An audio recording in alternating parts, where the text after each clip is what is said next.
have trouble hearing me.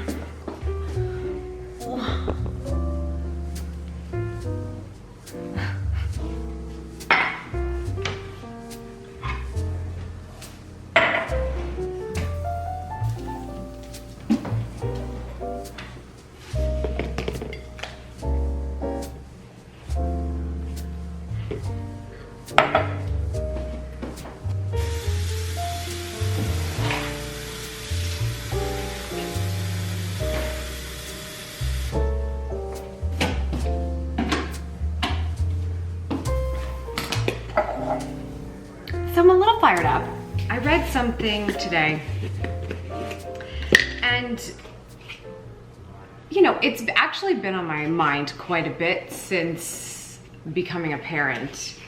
Also, it was on my mind a lot before becoming a parent, and that's just the nature of content creation, because people bring things up in the comments all the time, potentially great points to be made, always. Absolutely always. I get a lot of really, really good feedback in my comments of things to think about that might be outside of my scope of reality. But I just saw it phrased today and I was like, really? I don't think, sometimes I think people post content, and this is why I struggle even seeing myself in like short form video, because sometimes it's so out of context that it's like, okay, I'm sure they meant well, but it may not, like, it may be so much of a overarching grand declaratory statement that it might be a little unfair. I gotta wait for the water to boil. But here's my thing. I keep seeing so much advice, and I feel like there's like a war between people who don't have kids and have decided not to have kids, and people who have kids, whether or not they decided to have kids. And the thing that bugged me today, all right, hold on, now the water's gonna be loud. And the thing that bugged me today was the statement that you should not take advice from somebody about productivity if they don't have kids. And you do have kids, of course, in that situation. If you are a parent and you are looking for productivity advice, you shouldn't take that advice from people who have no children. And that bugs me. That bugs me, because I think that is such it's like, I'm going to tell you I'm an expert by saying this statement, but what I'm actually telling you is that I need all the answers from one person so that I can proceed with my life. And I don't think that's fair. I don't think that's fair at all. I think it's really important to take the advice that's right for you and leave the rest. And that includes productivity and parenting. Hi. Oh, sorry. It's all right. Nope.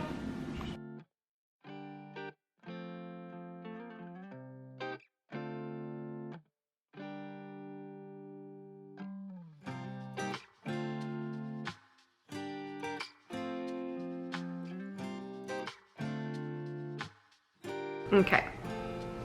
Wife duties complete. What was I saying? I think, to summarize this very quickly, if you watch this channel to get good advice, wonderful, because I try to offer that. But the only advice I can offer is from my own life experience and from what I've learned and from what I have done and what happened after it was done, whether it was a failure, whether it was successful. And I'm still new to the parenting thing here, and I'm not saying I've got it figured out. But what I know is that I did a lot to practice the idea of productivity and being more efficient, and most importantly, being more effective before I had kids. And now I'm getting the opportunity to put that knowledge and put that experience to work in a much more high stakes game. So you should never take every single piece of advice from me. that would make no sense because you are not me. You have not lived an identical life to me, but there are things that might be valuable from my experience that could work for you. And you're not going to know unless you try. And I'm going to be that jerk parent. I will be that person for this community. You're welcome. I will be that jerk parent that says that I'm not going to, I do want to be careful how I say this though. It is absolutely possible to take advice from people who have not lived a day in your shoes because they may be onto something in a specific way, even if they don't have kids. But I am going to be the expert on my life to say, I could try that, or that will not work for me for whatever reasons. And I'm the only one that gets to decide that. But for you to be like, oh, I'm not gonna watch this calendar blocking video because this silly woman has no children, that's ridiculous. It is a tutorial on calendar blocking. Not that this is an example, I'm just giving you an example. Nobody said I am not watching this video because you don't have, I've actually tried to give multiple perspectives on a calendar blocking video. I even did one for college students who have a job and a sorority and whatever. But to say I'm not going to watch this video that is basically a tutorial so that you can understand the scope of it and think, now how would that apply in my life? That's absurd. That's absurd. So for anyone who's here thinking, I want to do everything the way Amy's done it, I want to take every single bit of her advice, I would like to see it all come exactly the way it has come for her, don't do that. That's a horrible idea. My life is not perfect rainbows and sunshine all the time. I'm still trying to figure it out. I just like to share the things that might work with you. And it makes me really sad to hear that somebody might only take me seriously now because I'm a parent. I am so inexperienced as a parent. Incredibly. I am almost 11 months in. But I spent a lot of my time and career also learning a trade or a skill around being effective and being efficient and getting the most out of my time and getting the most for my buck. And so to say that I would not be a credible source, which again, nobody said, I'm making it a personal thing, but to say that I would not be a credible source is entirely unfair. And the only way that I actually see myself as a credible source is through the work that I do. And so maybe someday I'll be an expert on parenting. I have no desire. I would like to be an expert on Bianca, but that's pretty much it. And the things that I do for her might work for you and your kids. Anyway, I'm fired up because it's so unfair for you to listen to somebody who's got a hot take on who not to listen to. Because just because a suggestion that they make because their world is entirely different to yours doesn't work for you, makes them not credible. This is why we're canceling people. This is why we have to be so line in the sand about people who have different ideas than us. And it's ridiculous. It is absolutely ridiculous that we can't just coexist with other people who think differently and listen with our ears and think that's very interesting. I'm gonna leave that and walk away. Instead of lighting you up and telling you you're wrong, instead of telling everyone I know that they shouldn't listen to you, and instead of making an overarching decision about who you are as a person, even though I don't know you. Anyway, this is turning into a lot more than what it was originally meant to be, but I just thought I would take this moment that I'm feeling really emotional about it and tell you, do not take all the advice from every single person that you think is the gift to the earth, because that would be a mistake. You can listen to advice, absorb it if it feels right to you, and then do it. Because knowledge, if you listen to episode 170, the podcast is back, Detail Therapy. The first rule number one when it comes to getting what you want is that knowing is not achievement. Doing the work, That is how we get there. So anyway, I guess I just thought that was a moment I wanted to have with you. I just don't think it's fair. And I think there's gonna be a lot of people who feel differently in the comments, and I respect you for that.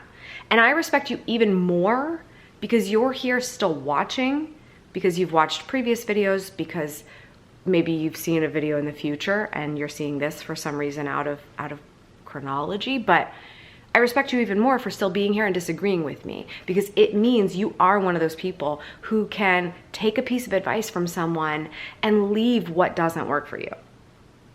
I wish we would all just get better at that. Why can't we just get better at that? That would solve a whole lot of the world's problems. Stop taking everything personally. Stop taking someone else's life that isn't yours, like a personal attack to you, and listen to the good thread in there that might be a game changer for you or save you an hour a week. Like, why are the stakes so high? It's so crazy. Anyway, I didn't get to explain it to you. I don't know if I've told you about this before. I have this like decaf mama's milk maker stuff that I like, and I add cinnamon to it because cinnamon makes everything better. And this is my mug that I love. Oh my gosh, can the book just come out? When is the book coming out, Amy? It's so soon. It's so soon. It's so soon.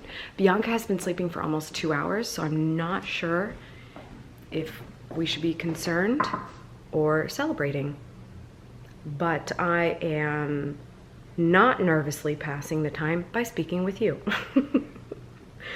It is actually crazy how long she's been sleeping. She has had a little bit of a cold we're still dealing with, but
okay, now that I may have successfully pureed that butternut squash, last time it was so, and it came out fine. It was so smooth, very good. She tried it.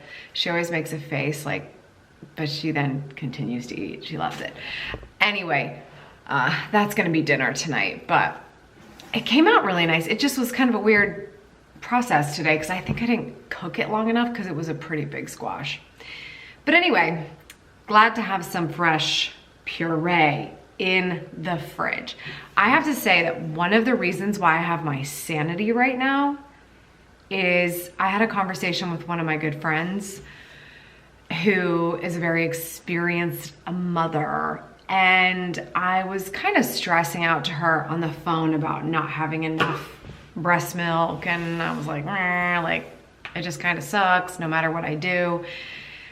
And she was like, well, isn't she eating food? And I was like, yeah, you know, she likes anything she tries. And I was like, but I guess you're not supposed to like, they're not supposed to eat. They're eating for fun under one. That's what everyone says.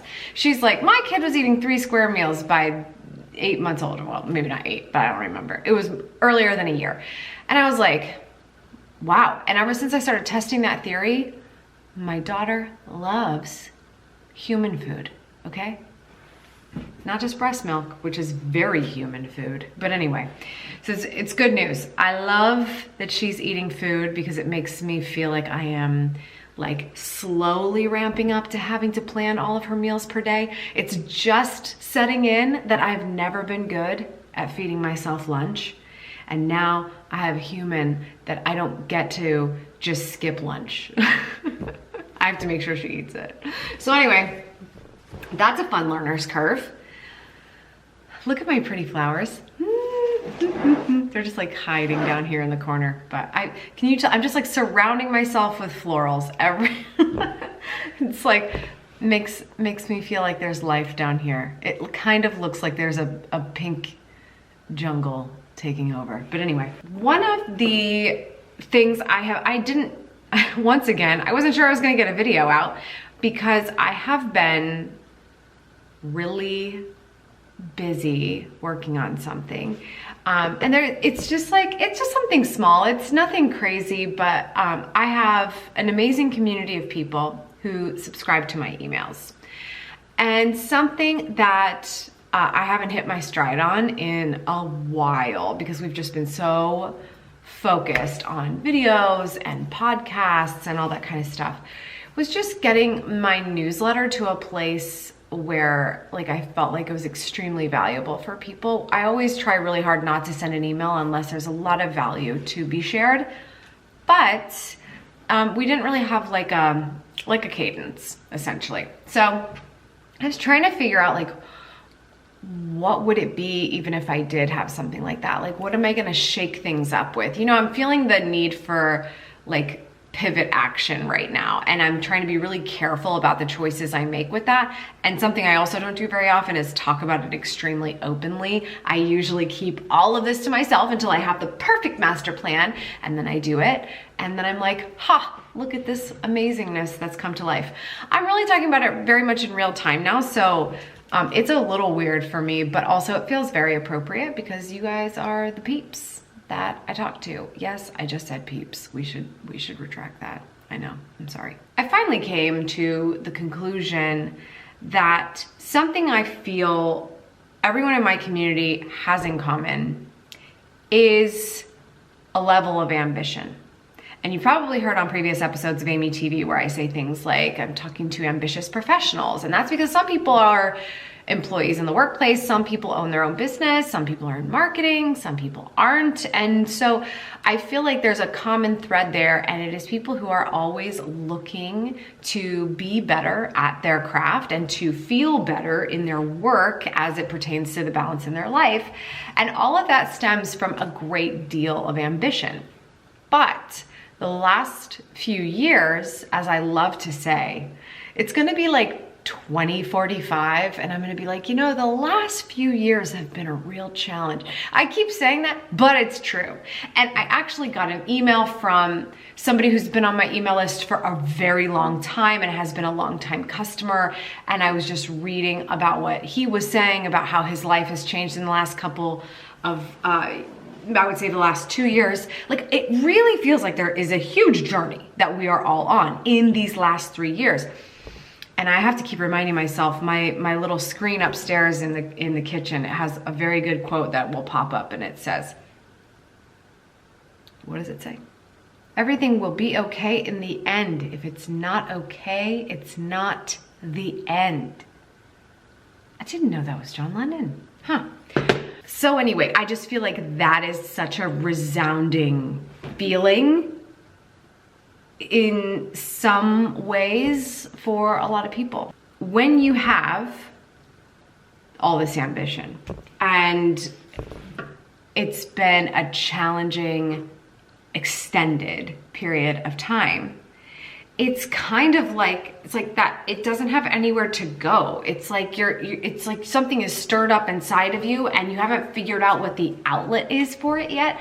And I was like, that's the thing I want to solve for. Like, I feel like everyone needs to be given an outlet of some kind. And one of the things that keeps people from figuring it out is the feeling of not enoughness Like, I'm so ambitious. I know I have potential to do something with this, but I don't know what to do with it because whatever I try isn't going to be good enough. And that's stemming from just us now knowing anything we want to know at any time.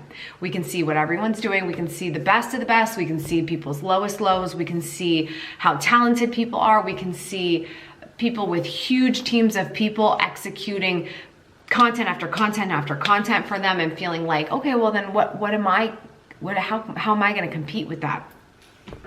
And that can get very overwhelming. But what I have learned in my career so far is that usually things come to a head for one big reason. And that is that you have no focus.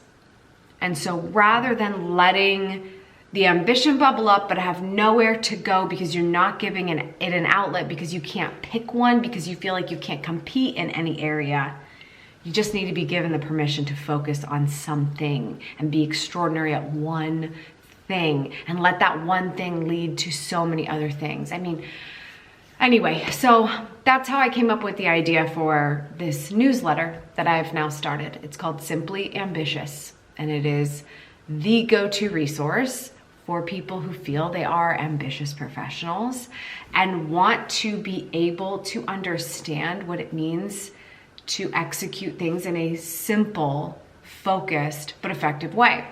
Specifically talking to simple solopreneurs. So I'm very excited about it. I'll leave a link in the description if that sounds like it's up your alley.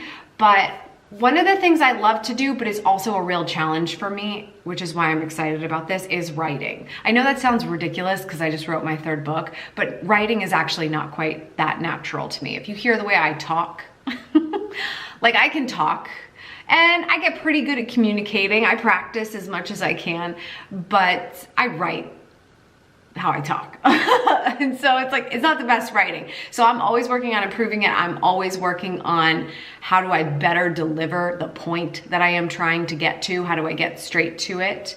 And so that's part of the reason why I'm excited about the newsletter, is it's me flexing that muscle and writing my ideas down and then getting support from people to make sure that those ideas are actually coming through the way that I mean for them to come through. So that's what I've got going on. I also launched my portal last week. You may have gotten an email about that if you're already on my email list, goodmorninggoodlife.tv. I'm very excited about that. And so yeah, there's just all kinds of good stuff going on. I feel like I am now I'm in a normal planning mode right now for me, which is weird because normal planning mode for me is, oh, I have a date on the calendar that I am traveling. What do I need to reverse engineer before that date? So I'm like, okay, I was in my Trello, I was looking at my cards. I'm like, okay, what do I need to get done? What needs to be done while I'm gone that I have to get done in advance? And stuff and things. So yeah, it's a whole situation over here. I'm actually really surprised Bianca's sleeping again right now because her nap was so long earlier, but that's why I'm chatting with you, because I'm like, you know what, I'm gonna live up this moment because I think this is gonna be a short one. This is gonna be a little snippet of a nap, and then we're gonna play the rest of the day. Probably have an early dinner because that's what I talked to Ben about. What are we having? I think, what do we decide? Did he say he wanted, yeah, chicken and rice. Not a big chicken person, but it's usually better if I don't make it. I really can't stand making chicken unless it's a HelloFresh. Then I know I can't really screw it up. But I think I'm gonna have him make dinner tonight. I think that's gonna be the ticket. Yes.